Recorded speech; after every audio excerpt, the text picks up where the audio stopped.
Ժորժան երևի արդեն տեսել եք ինչպես է Նորքի թաղապետը իր կողմնակիցների հետ թաղապետարանի մեջ ծեծում քաղաքացու Արտուր Չախոյանին եւ հիմա չեմ ուզում մտնեմ մանրամասների մեջ թե ով է սկսել, ոնց է սկսվել այդ պատմությունը դնում եմ մի կողմ, հա։ Առաջի հերթին ուզում եմ ասեմ, որ մի քանի հոգով մի հոգու ծեծելը դա մարդկային քայլ չի, դա ճիշտ տղամարդկային քայլ չի։ Սա առաջինը, երկրորդը Սա ժողովրդական իշխանություն է, թավշյա ժողովրդավարական երկիր է, կներեք էլի, եթե սա ժողովրդավարական երկիր է, երբ թաղապետը ծեծում է թաղապետարանի մեջ քաղաքացու, եւ հետո 5 րոպե չի ազատվում գործից, դա ուրեմն չի կարող լինել ժողովրդավարական երկիր։ Եվ ուզում եմ ասեմ հետեւյալը, որ այս երկիրը դարձրել են բիսեդկայի խուժան բիսեդկա, հա, այս քաղաքականությունը դարձրել են խուժան բիսեդկա։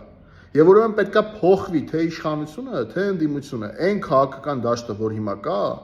կներեք, բայց իմ ժողովրդին վայել չի, հայ ժողովրդին վայել չի։